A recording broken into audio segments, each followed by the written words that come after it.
Namaskar.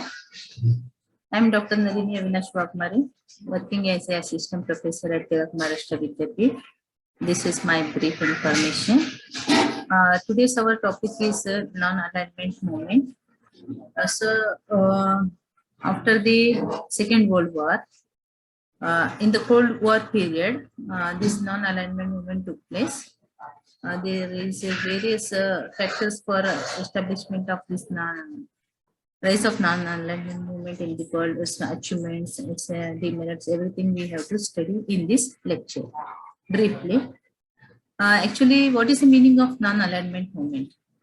Means an independent foreign policy. It is an independent foreign policy by not joining any bloc, America or Russia.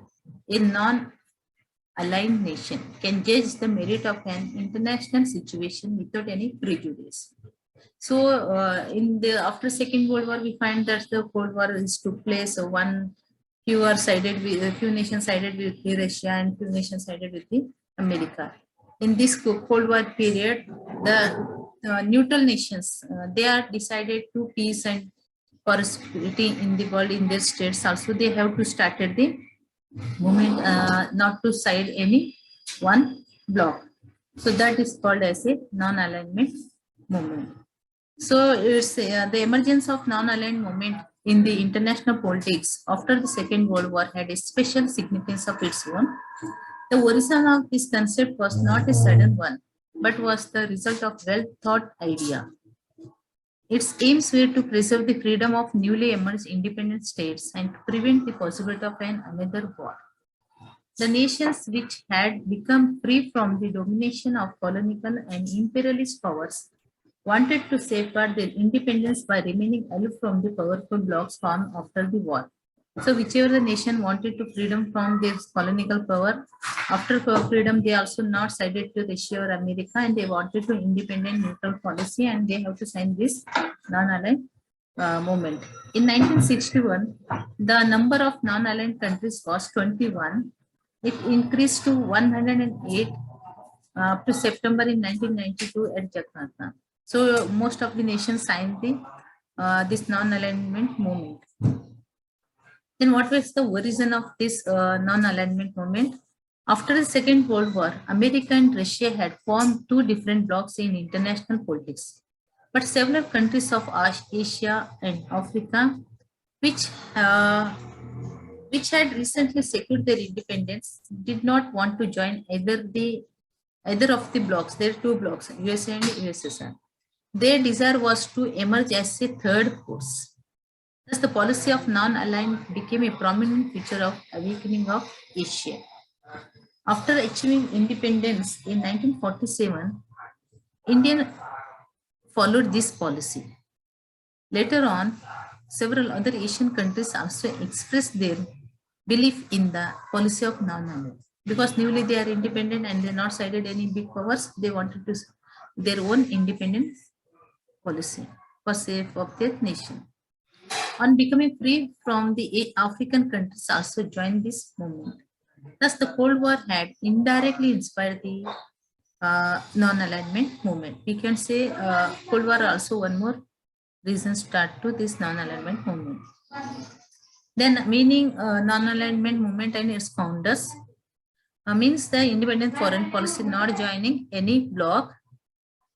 Another thing is the non-aligned movement was founded and held its first conference at Belgrade in 1961 under the leadership of Joseph Tito of Yugoslavia, Nasir of Egypt, Jawaharlal Nehru of India, Nkrumah of Ghana, and Sukarno of Indonesia. These are the 5 members of non-alignment, founding members of non-alignment movements. Then the objective, what was the main objective to found this non-alignment movement? The main objective of non-alignment movement at the beginning was to keep away the newly independent countries of Asia and Africa from the superpower rivalry and to protect and preserve their newly acquired independence. If they involve any one bloc, either Russia or America, they are not safe their independence. That's why they think that for the sake of our nations, for protection, they have to follow this policy. And the another object is to eliminate all those causes which could lead to war. To prevent war, one more reason of this object of this non-alignment. Third, respect for fundamental human rights and for the purpose and principle for the charters of the United Nations. Whatever the human rights definition, every nations, every person's have rights to live on this earth. And whatever charter mentioned in the United Nations organizations, they follow strictly its rules and regulations. It also opposes the colonialism, imperialism, and racial discrimination. So this is the one more objective of non-alignment movement. To oppose the use of force and the use of nuclear weapons. Means this non-alignment, the nations who have joined this one, they are oppose the using the nuclear weapons. Then promotion of mutual interest and cooperation among the nations. So this is also one more objective of this non-alignment movement. Then other principles are mutual respect of each other, territorial integrity and sovereignty. Then mutual non-interference in domestic affairs. If the civil war took place in other nations, this non-aligned nation not to interfere in their internal matters. And mutual non-aggression is not aggression one. Then equality and mutual benefits to all nations who are joined this non-alignment movement. Then peaceful coexisting is the principles of this non-alignment movement. Then other features of non-alignment movement are non-alignment means an independent foreign policy, not joining any bloc and not to any bloc nation. Non-aligned nation can judge the merit bloc. A non-allied nation can judge the merit of an international situation without any prejudice, not to side this one, not to side that. They are neutrally judge that one. In the policy of non-aligned, one finds an act to participate in country in international life. They are participating, but not sided any bloc. The non-allied nation do not seek the role of an arbiter in the field of international politics. The main aim of this policy was to safeguard the interest of the nation as the member of nations of the different political blocs do. Another silent features of the non-aligned movement is its desire to refrain its member nations from opposing any ideology, bloc, or nation. Its aim to promote peace and friendship between different nations, irrespective of the fact whether a member nation had ideological or political differences with another nation. It is a policy of remaining aloof from all types of friendly alliances or bloc. It's not, actually it's a basically wanted to aloof, neutral. Then condition of its members. On June 21, 1961, representatives of 21 non-allied nations met at Cairo to decide about the condition to be fulfilled by a nation for joining the non-alignment. What were the conditions if I want to join this non-alignment movement? After prolonged discussion, a subcommittee was formed to give its final decision. According to the decision of this subcommittee, the following norms were laid down. It was not necessary for an allied country to abandon her independent policy. It was sufficient for her to express her opinion in favor of the movement. The member nation could continue to support the movements of the people struggling for their freedom. The manner in which the concerned nations extend its support was not defined. A country which had faith in the non-aligned movement was to obtain from multiple nation military alliances. Then other conditions are, in case there was any bilateral military agreement between a non-aligned nations and another country or a big power, or she was a member of alliance formed for the purpose of regional security, then such an alliance should not be in the context of the bigger power. The above norms were not strictly followed by several members of non-aligned movement. Egypt, Syria, and Iraq had concluded an agreement either with America or Russia for obtaining military help. Ethiopia, Libya, Malta, Morocco, and Saudi Arabia had followed the establishment of military bases on their lands. As such, in course of time, the only criteria for becoming a member of the movement was that a country who wanted to become its member should not be a member either of the Soviet or American bloc. That is the main condition put forward in front of these members.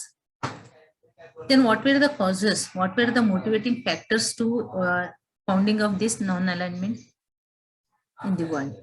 First one is, as we know, that the Cold War, because in the previous chapter already we discussed about in the last lecture we also discussed about the Cold War and its activities, and different blocs are several nations decided to keep themselves aloof from the Cold War. This type of attitude was later termed as non-alignment. Then psychological stress, because the nation joining the non-alignment movement tended to show that they were not under the influence of a big nation. Besides, by joining this movement, a nation could assume that she had obtained prestige in the international sphere. Then, remaining aloof from these military blocs, the nations who joined the movement fear that if they join any military alliances, they would be entangled in the problems of international politics and would not be able to devote full attention to their individual problems. Then another reason is that a desire to keep their independent ideology, that is the main one. Such nations also desire to maintain their individual identity and thinking. In case they join a bloc, their identity would be lost, either America or Russia said. Therefore, did not want to be a mere shadow of a bigger power. The nations who had become independent after the Second World War were keen to maintain their own independent status in the social, political, economic, and cultural space. They decided to follow an independent foreign policy after the Second World War. They wanted this one. That's where it's one more reasons to motivating factor of the non-alignment movement. Then economic reasons also. Most of the countries who joined the non-alignment movement were economically backward nations. One of their aims was foreign policy was to secure economic help from any country which was prepared to extend it any far. The only conditions was that there should be no strings attached to it. Hence, they considered it expected to remain non-aligned. Political necessity. On account of political necessity, several nations joined the movement. Their leaders felt that if they joined a bloc, they would face bitter opposition in their countries. Moreover, these leaders wanted to devote more time to solve their internal problems rather than they integral into the web of international politics. That is also one more reason to one more motivating factor of non-alignment. Then moral argument. Non-alignment is a moral doctrine. On the other hand, the system of alliance and counter-alliance is a manifestation of power politics. By non-alignment nations regard themselves as a morally superior even though they are weaker and lack material wealth. They consider it their proud duty to influence the international scene with moral force rather than by forcing resources to power. Then other to help UN to function successfully. The non-allied nations wish to ensure that UN functions successfully in fulfilling its objective preservation of world peace and economic development. For that purpose, this is also one more reason. So this was possible only if this uniform were freed from game of power politics. The non-aligned states constitute the third forces. They could play a useful role in international politics by judging each issue on its merits and finding a viable solution. Preservation of world peace. So another reason is that newly freed states felt that the course of non-alignment is best designed to prevent war. They contended that alliances and arms race have eventually resulted in war. They were able to mediate between the power blocs through non-alignment as they did in Korea, Indochina, and Hong. They could also supply impartial policemen and officers. They could provide manpower for UN emergency force. This is also one more. Therefore, non-aligned nations could play an important role in avoiding the war and preserving the world peace. It is one more motivating factor to establish this. Then the other things are the coordination bureau was established to maintain the effort between its different members. This bureau in 1983, there were 66 members of the bureau. Then the Sumit Conference was held after every 3 years from 1961 to 1992. 10 Sumit Conference were held in different parts of the world. In this conference, international problems and situation were discussed. As a result of this discussion, suggestions were made towards the solution of such problems. So this is the chart which shows that Summit conference took place. Then first, second, third, fourth, fifth, and sixth, seventh. In other side, the places, the first Summit place took place at Belgrade in the year 1961, and 25 nations represented at that time. Second in 1964, Cairo, 46 nations representative attended. Then third one is Lusaka, fourth Algeria, fifth Colombo, Havana. Then in the New Delhi also it took place. 93 nations representatives attended at that time. Then again in the Harvard, Zimbabwe, 101 members represented. Then again ninth one in the again Belgrade, 102 members are represented. Then Jakarta, 1992, 108 nations representative presented. In this related many political, social, economic discuss. So I am not going to discuss detail in that one. You can refer book, then every detailed information you get from it. But due to the end of Cold War, if we representative express their opinion about the request of some nations who were not its members but showed keen interest in its deliberations, the decision was postponed. However, after this summit, another summit was not held by its members.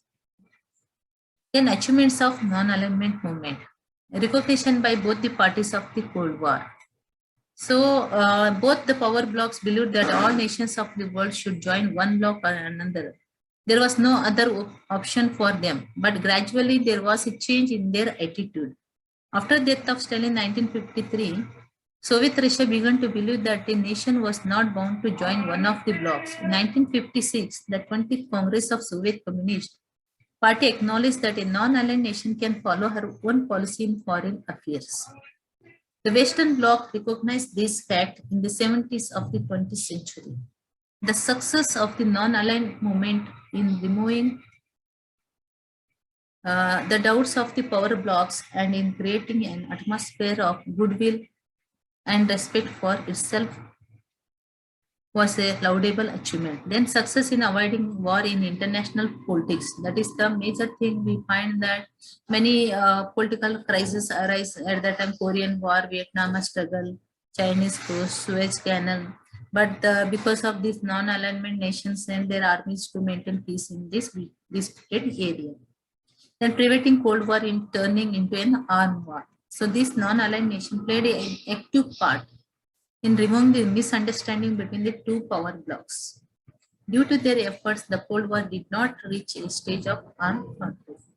Then lessening of tension between the two blocks. The non-alignment movement contributed a great deal in lessening of tension between the two blocks and in bringing them to a stage of decay.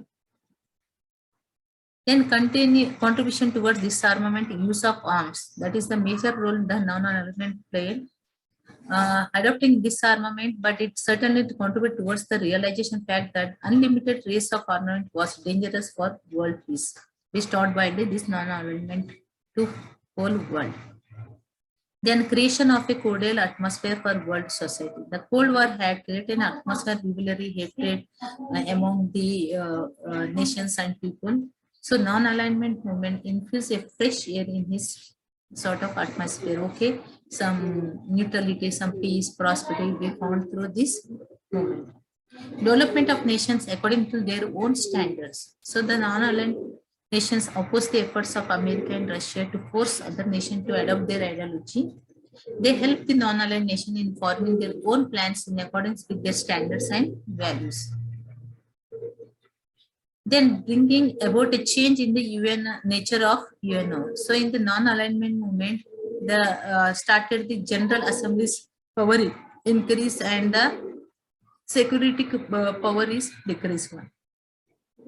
Then cooperation, economic cooperation between the developing nations started because of this movement.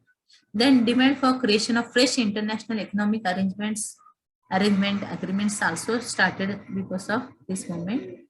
Then the another demerits of non-alignment movement unclear. There has been to full treatment of the concept, no analysis of precise description. Because some merits, how we see the merits of non-alignment, some demerits also we find that unclear thoughts and policies we find here. Second, lacking analytical precision. Though the term non-aligned is in common use, no effort has been made by the proponents concept to properly analyze. This was done by the Western scholars. Hence, there is no popular understanding of concept among the majority of the people. Not a model of international behavior. The advocates of non-alignment claim that this concept is of great significance as a model of international behavior, which all countries should follow in the interest of peaceful relations. It serves as a solution for grave problems of nuclear age. However, the small and large aligned nations appear to have a wrong image of non-alignment as that it is a shifting policy of unrealistic expenditure of blackmail and of irresponsibility likely not to be permanent and to even a danger to the world peace. So given different opinion about demerits of non-alignment. This is a represent a policy of a national self-interest. Western scholars have pointed out non-alignment is nothing but a policy designed to fulfill the selfish interest of non-aligned nations. So self-interest is characteristic of all foreign policies, but the general expression has not been admitted by the Western scholars that non-aligned countries are not self-interest like all other concepts like balance of power, parliament, government, etc. Some also said that the confused with other terms also. Thus, the advocates and proponents of doctrine are themselves not very clear about. Sometimes it says as a neutral policy, sometimes says that a non-alignment, not an attachment. So it's confusing words. Then others also criticized it has not been able to live up to the expectation of founding fathers and stand discredited today. Various countries adopted policy of non-alignment with a view to protect and promote their national interest, but some are failed. It has failed to preserve peace, and some of its members have been involved in disputes such as Afghanistan, Iran, Iraq, Cambodia, Namibia, Western Sahara, etc. It has failed to keep the arms race under check. Most of non-aligned countries themselves are spending huge amounts of defense budgets for protection of weapons, armaments, military purpose. It has failed to resolve some of the ongoing problems in South Africa, Livonia, Cyprus, and Palestine. In fact, some of the black members of the non-aligned members are active partners of South Africa. There is dichotomy between that non-alignment leaders preach and what they actually practice. Their stand on various issues in the United Nations is at variances with the consensus evolved at the meeting. After the UN, the non-aligned movement is regarded as a formulated platform in international affairs. It can still play an effective role in solving international disputes. In conclusion, we can say that at least it was felt that the movement could still play an important role in following space, making a forceful demand for establishing new international order. It put pressure for atomic disarmament, armament not to use. Then to encourage the South-South cooperation started among the nations. Then it encouraged it opposed the domination of America in the international world. To put pressure for meaningful talk between the developed and developing nation, that is North-South dialogues. To convince the member nations having sound financial position to use their resources for helping the developing countries. Besides, it has been recognized that remaining aloof from a military bloc is not an essential qualification for a non-aligned nation. Several countries of Latin America are still recognized as non-aligned, although they have signed such treaties. Pakistan and Portugal, who have concluded military alliances, are members of movement. In fact, following an independent foreign policy is regarded as the only criteria being non-aligned. After the UN, the non-aligned movement is regarded as permanent platform in international. It can still play an important role. Anyway, the contribution of the movement so far can be best assumed in the terms of 5Ds: decolonization, defense, disarmament, development, and dissemination. In each sector, non-alignment movement has made a definite contribution and continues to do so. So, in the Cold War period, up to the 1994, the non-aligned nations, uh, not to promote the hot war, not to promote the Third World War, to save their own security, save of the world and world peace and prosperity. This non-alignment movement played a major role. So we have to note that one. So these are the reference books you can refer for understanding more details related to non-alignment movement. Thank you.